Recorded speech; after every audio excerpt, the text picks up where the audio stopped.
What's going on with that wide tail? That was my first thought when I picked up this Gunther Rohn Quad Egg.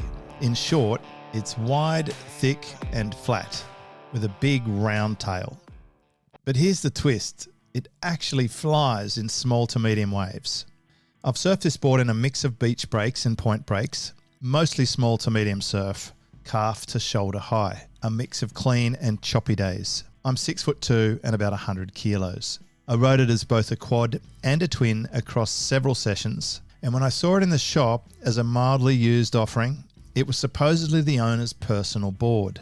Could be a sales line, but it was my size, lightly ridden, and had a beautiful quad setup. I had to give it a go. It's got a fairly flat rocker and builds up speed smoothly. It's heavier to carry, and that shows up during takeoff, but once you're up, that weight helps it drive through the chop and hold its line.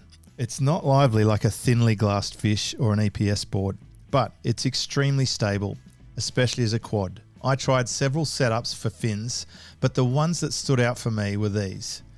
First was the NVS Apex JL quads. Fast, controlled, plenty of drive down the line and through turns.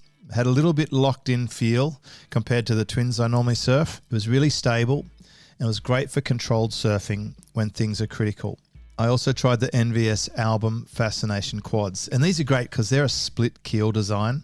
It's like cutting a twin into two parts. These opened it up, more hold on steeper sections, better speed generation on the softer ones, and it felt looser and smoother and with a more flowy feel. But the standout for me, quite surprisingly, was the NVS Ono Convertible keels. These are twin keels designed for quad boxes because they're set back 3/4 of an inch to mimic keel placement. With these, the board just came alive. Rail to rail transitions were buttery. It felt like a proper twin keel egg. So much glide, so much fun. If I had to choose one setup for this board, it's the Ono twins, hands down. Add in the V off the tail and a little flip in the nose and you get a board that paddles well. It elevates itself over whitewash with that little flip nose. It holds the speed once you get that momentum going, and it turns better than it looks. It should, because you just push on that back V.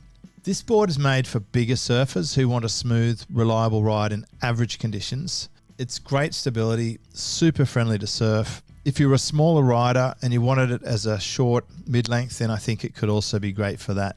Beginner intermediates will feel pretty comfortable on it straight away. If you're advanced and surfing punchier waves, you probably want something a little more pulled in or with more rocker.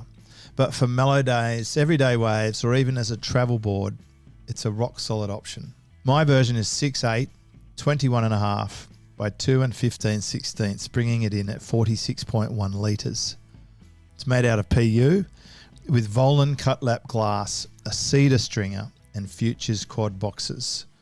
It has a lovely single to double V concave combo, and that wide round tail gives it a long, forgiving turning arc. I had a lot of fun riding this board, especially experimenting with the fin setups. As a twin with Ono keels, it was magic, but it's not staying in my quiver. I prefer the sharper feel and lighter glassing of my John Simon Quegg. More on that in another video. If I was ordering one of these new, I'd probably want to lighten the glass a touch to give it a bit more spark, or maybe have it made out of EPS. Have you got a favourite groveler for small to medium surf? Let me know in the comments. And if you're curious about quad surfboards in general, check out my other video comparing the different types of quads.